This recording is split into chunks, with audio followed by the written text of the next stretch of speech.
Здравствуйте, дорогие друзья! Сегодня у нас в гостях Елена Гуляева. Здравствуйте, Елена! Здравствуйте, Полина! Леночка, расскажите мне, пожалуйста, как вы написали русскую народную песню «Крапива-лебеда»? Сразу тогда? Ну, «Крапиву-лебеду» я написала уже давно. Ей, примерно уже где-то, честно говоря, не записывала дату, но примерно я так ориентируюсь по тому моменту, как я вышла замуж. Вот, потому что я буквально написала эту песню вот прям за полгода до этого. То есть, примерно этой песне 18 лет. То есть это такая автобиографичная песня, да? Такая про себя написала эту песню? Да, про себя, да. Вот. И сейчас, получается, я ее написала, сразу навеяла, видимо, потому что мы встречались, мы общались с будущим супругом, теперь уже настоящим. Вот, и вот навеял все, что хотелось мне тогда сказать, и я все это воплотила в песню. То есть у него была другая, да, или думали, что у него есть какая-то другая? Нет, вообще, на самом деле, вот немножечко смысл, может быть, даже неправильно некоторые думают, что да, другая, а на самом деле смысл в том, что получается, люди же всегда говорят, судачат, и всегда, то есть как бы, и получается смысл в том, что говорится о том, что крапива-лебеда по дорожке стелется, и что же говорят, что мой милый женится. То есть люди судачат, то есть с кем-то он встречается, с кем-то общается, а с кем никто не знает. И в итоге получается, что встречался он с кем? Со мной. А он вообще ценит, что про него написана такая знаменитая песня? Я думаю, что да. Я думаю, а как не ценить? Я такой талантливый. А вообще было такое ощущение сразу, что песня станет настолько популярной, и что вся страна ее подхватит и будет петь? Когда я сочиняла, я об этом вообще не думала, что подхватит, то есть как бы это... И я ее сочинила, я ее пела, потом у меня попросил коллектив эту песню исполнить. Потом еще побольше расскажу. Сейчас он называется «Театр народной песни «Добро». Вот, они спели мою песню, вот эту «Крапиву-лебеда», и она пошла. И то есть, вот почему я говорю, что я захожу в интернет, и я уже сомневаюсь, что я ее сочинила. Потому что многие, не зная автора, то есть песня нравится, песня ушла в народ, и подписывают русская народная песня. Но для меня это вообще высокая оценка. То есть если песня без рекламы, без раскрутки какой-то ушла сама в народ и живет своей жизнью. Как русская народная. Да. То есть как бы поют, мои песни исполняют, вот, наверное, все народные коллективы, какие есть, самодеятельные. Профессиональные не все, а самодеятельные поют все. Вот. И мне очень приятно от этого, что песня ушла, песня живет. И почему я говорю, вот я рассказываю, да, допустим, если я уже на концертах объявляю, говорю, а вот вы знаете такую песню «Крапива-лебеда»? Все, да, мы знаем. Я говорю, а вы знаете автора? Они такие, нет, не знаем. Я говорю, давайте познакомимся. Я вас поздравляю, теперь вы знаете автора. Автор — это я.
Супер. Но это вот тоже моя авторская песня.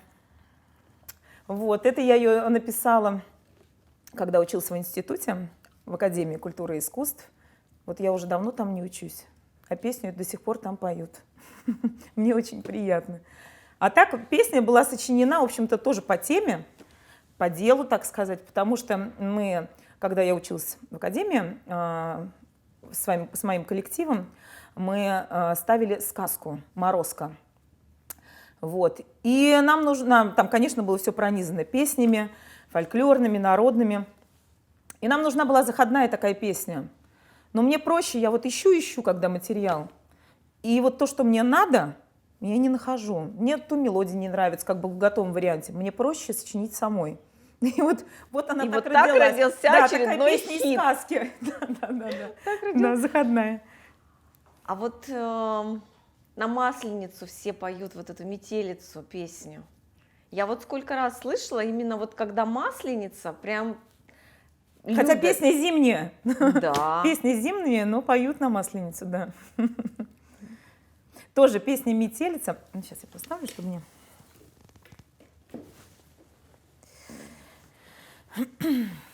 Песня «Метелица» была как раз... Это самая первая песня, которую я написала в народной стилистике в такой.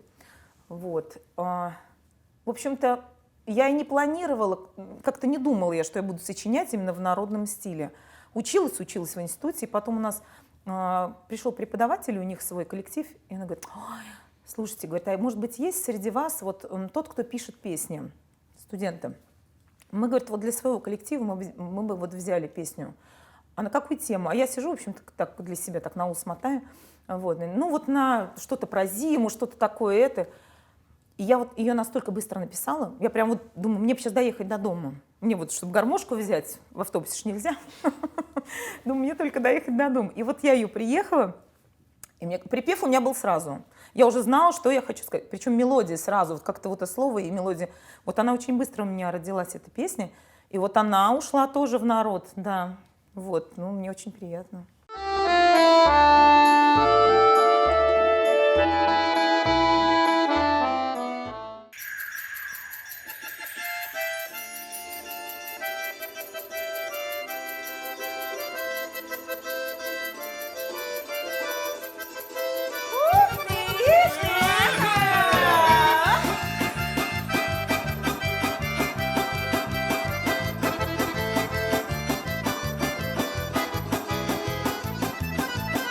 Вокруг засыпала дома, и запорошила тропиночки. А раскрасавица зима, играет в белые снежиночки. А тройка резвых лошадей, да расписные мои сани. Несите к милому быстрей, на долгожданное свидание. А белая метелица вдоль дорожки стелится, а закружила голову я парни чернобровому. А белая метелица вдоль дорожки стелится, а закружила голову я парни чернобровому. Звенят бубенчики, звенят, снежинки падают на плечи. А все в округе говорят, ой, говорят, что ни к чему нам эти встречи. А я не верю ни тому, ой, только крикну эй, залетные. Несите быстрее к нему, а словно ветры беззаботные. А белая метелица вдоль дорожки стелится, а закружила голову я парни чернобровому. А белая метелица вдоль дорожки стелится, а закружила голову я парни чернобровому. Ух ты!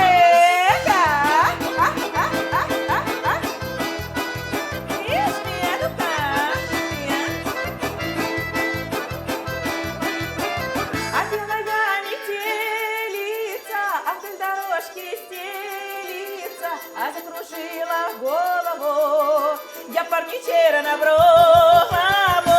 Белая метелица вдоль дорожки стелится, а закружила голову я парню чернобровому, а закружила голову. Я парню чернобровому, а закружила голову. Я парню чернобровому. Вот так!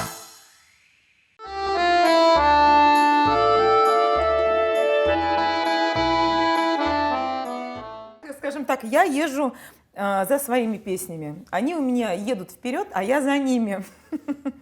Поэтому вот так вот А получается. когда писала, вот хотелось, чтобы ее пели люди? Вот я все время пытаюсь понять, объясню сейчас свой вопрос, все время пытаюсь понять, как же написать песню, потому что вот мне, музыканту, никогда в голову песни не приходили. Вот нет у меня такого таланта, чтобы вот сесть так, или некоторые говорят, я ночью, мне вдохновение приходит, или еще когда-то. Как-то это просчитывается, или это вот так? Вообще, это вот меня буквально недавно задали вопрос: Лена, а есть какая-то схема, как ты пишешь песни? И я первая, не задумываясь, что я сказала, говорю, у меня нет схемы никакой. То есть как бы, потому что я могу сочинять песню, отталкиваясь от какого-то слова одного. Я могу сочинить песню, у меня пошла мелодия, тема какая-то, вот что-то меня затронул, тема какая-то, и, допустим, куплеты пошли.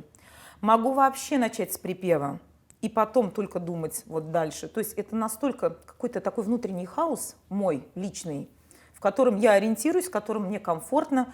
Я могу зацепиться, какой-то проигрыш у меня вот в голове крутится, и пошло. То есть вот, но вот хочу сказать, припев, я вот всегда как бы думаю о том, что припев должен быть, как вот знаете, в простонародье, вот сейчас уже говорят, что он такой вирусный. То есть он должен быть простым, понятным, чтобы люди подпевали сразу. Не должно в нем быть много текста. То есть много-много-много слов, и тогда люди, музыка цепляет, допустим, а слова все равно, пока ты это выучишь, а должно сразу 2-3 слова, которые сразу люди поют. И то есть я вот как бы вот такого придерживаюсь, что припев должен сразу зацепляться за людей. Мелодия должна быть вкусная, но простая. Но простота не должна быть настолько вот как бы вот вроде кажется, да? Да, вот просто примитивная. То есть должны быть в этой простоте свои фишечки.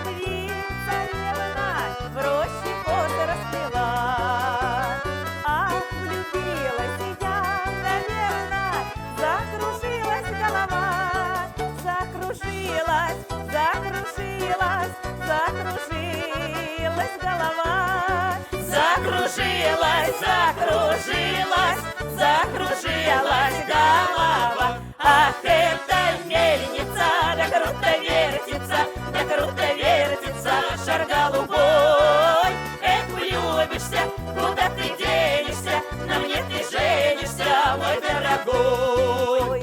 Ночь волшебница, колдунья, закрывала мне глаза, а на утро умывала серебристая роса. Умывала серебристая роса, а на утро умывала серебристая роса. Ах, эта мельница, да круто вертится, шар голубой. Эх, влюбишься, куда ты денешься, на мне ты женишься, мой дорогой.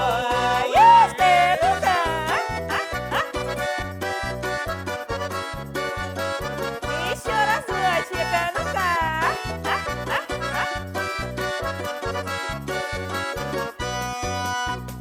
Ах ты, юность моя,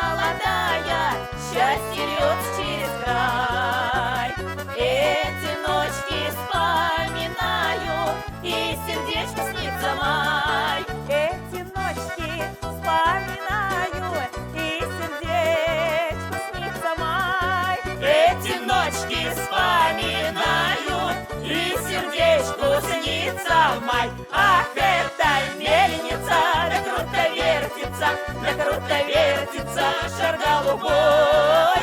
Эх, влюбишься, куда ты денешься, на мне ты женишься, мой дорогой. Ишь ты, ну-ка. Еще разочек, ну-ка.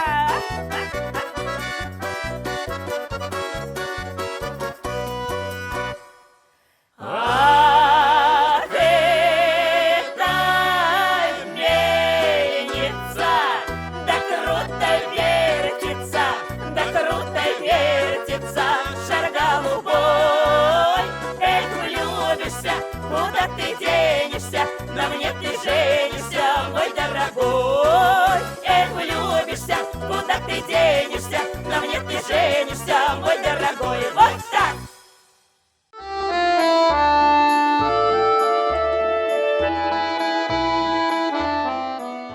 С мамой, да, вместе написал? Да, вот как раз-таки песня «Мельница». Это наш такой творческий тандем. Мама моя тоже пишет песни, ну вот, видимо, все-таки генетически у нас это заложено. От мамы передалось мне. Вот. Ну а это вот как раз творческий такой тандем. Мама сочинила слова «Мельницы», я написала музыку. Ну и, конечно, о чем поем? О любви, о весне. Вот такая получилась песня. Тоже ушла в народ, тоже ее уже многие поют. И на Масленицу поют, и без Масленицы поют. У тебя вдохновение откуда?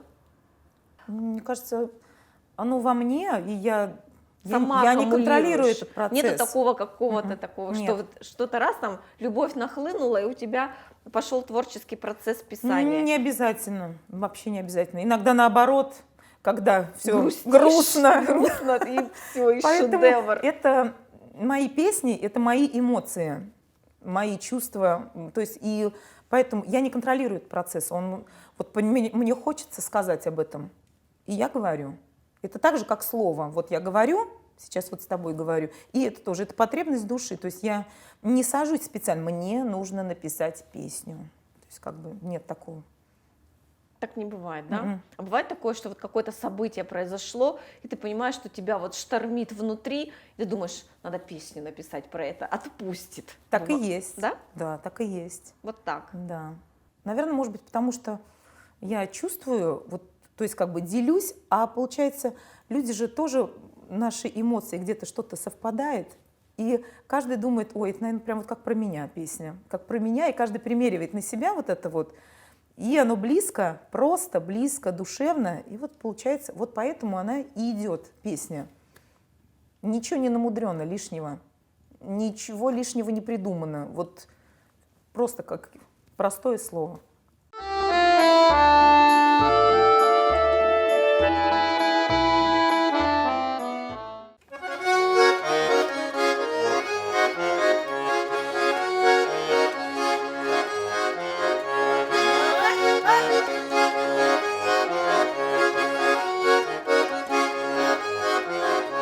Ай, выхожу и начинаю потихонечку дробить. Настроение я такое, у кого-нибудь отбить. Оп, оп.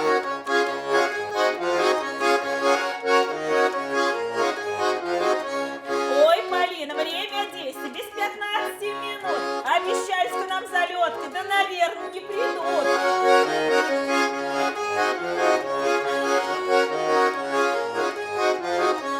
А мне милый изменил и упала перед ним, что я дура падаю перед такой гадою.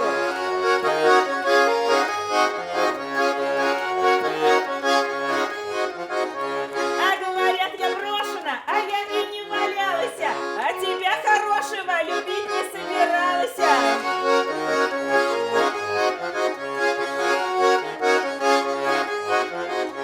Про меня чего сказали, чего наворочили, все бы матери молчали, у кого есть дочери.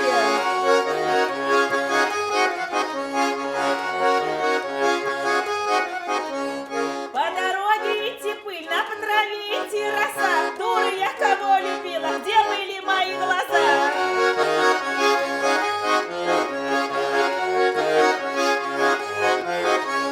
Ой, смахонька, как махонька,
крыльцо.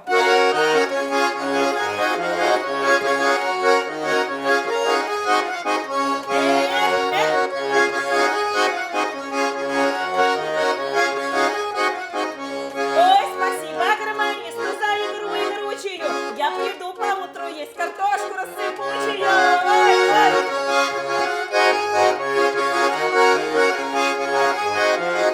Все. Дорогие друзья, я всех приглашаю к себе на страничке в соцсетях. Вы можете найти меня ВКонтакте.